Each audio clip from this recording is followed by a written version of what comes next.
Paul Mason fees is the Liberal Democrat Business Secretary, Vince Cable. I spoke to him earlier. Vince Cable, now people really know the Liberal Democrats can't be trusted. No, that's not correct at all. We had a coalition agreement. We're implementing that coalition agreement. We knew that it wasn't going to be possible to deliver the pre-election commitments on tuition fees. But we had a challenge which we responded to, which was to enact policies which contribute to reducing this massive government deficit while finding other ways of providing funding for universities to keep up world-class standards and to change the system we inherited for Labour of graduate contributions to make it more progressive, more related to people's ability to pay. And we've done those things, and in very difficult circumstances, I think delivered a better policy. So yesterday, Nick Clegg seemed to suggest that this was a compromise born out of the need to actually work with the coalition. You seem to be saying this is actually the best policy possible. Which is it? Well, in an ideal world, we would be spending lots of money and I would be Father Christmas and everything would be free. We're not in an ideal world. We're in a very, very tough financial environment in which, in universities, as in other bits of the economy, very difficult, painful cuts are having to be made. So, but let's be quite clear. Let's be quite clear. Before the election, Liberal Democrat MPs signed the NUS pledge to vote against tuition fees. Now, was that because you believed in it, or was it because you thought you would never get into power and therefore you were never going to have to actually stick to your principles? Well, there was a party policy on tuition fees and getting rid of tuition fees that we all signed up to. Did you agree with it? Did you agree with it? That was party policy. And when we joined the coalition government... Did you agree with it or not, Vince Cable? I supported my party's policy. But did you agree with getting rid of tuition fees or not? I supported my party's policies, but when we entered the coalition, we had to make compromises, and we did make compromises. The Tories had to drop some of their favourite policies. We had to compromise on others. We knew that the tuition fee issue was going to be a very difficult one, but we agreed that we would try to make the system better and fairer, and that's what we've done in the context which I've inherited as a departmental minister of having to make very painful cuts. And that's the issue I'm focused on, not on what happened 9 months ago. We're in government, we're having to make tough choices. Yes, but I would put it to you that it's kind of inconvenient to remember, but the problem is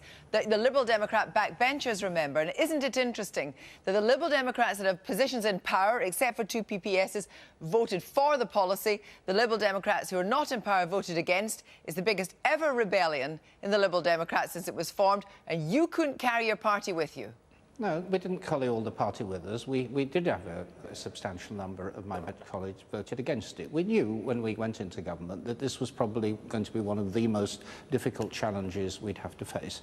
My job as the Secretary of State, I inherited a system based on tuition fees that were almost certainly going to rise substantially. The last Labour government was fully committed to making very deep cuts in my department concerned with universities. Tuition fees were going to rise under the Brown report.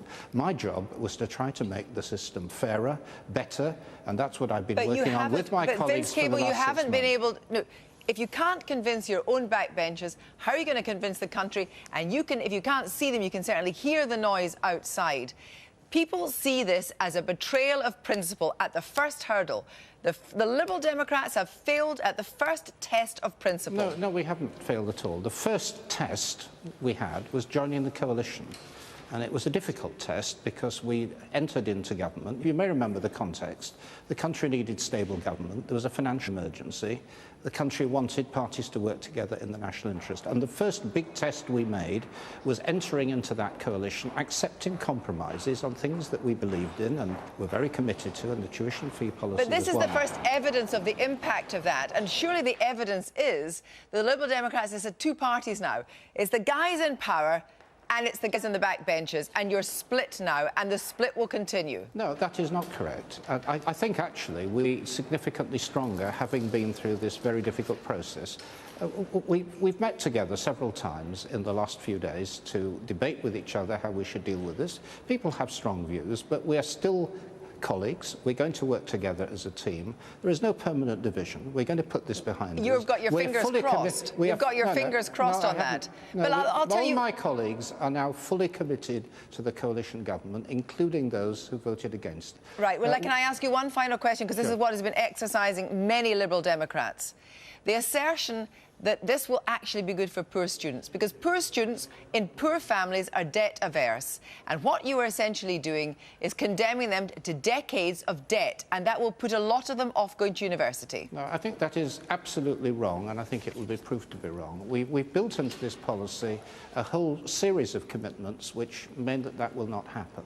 First of all, low-income graduates will not pay any contributions. We've lifted the threshold to 21,000. If people graduate, they're in low income, they take time off to have a family, if they're unemployed, they don't pay. With this hanging over their head. It is a more progressive system. Large numbers of people will not have to pay the full contribution. Roughly half will not have to pay because it's linked to people's ability to pay. This is not debt in a commercial sense. The student loan scheme is not a commercial scheme. People who want to borrow mortgages, for example, are not affected by it in any way. And we're also helping people from low-income families in other ways. The scheme will help with that. We've increased the availability of grants for people when they're studying at university. The system is made considerably more progressive than it was. That was acknowledged by the Institute of Critical Studies this morning. Vince Cable, thank you very much. Thank you.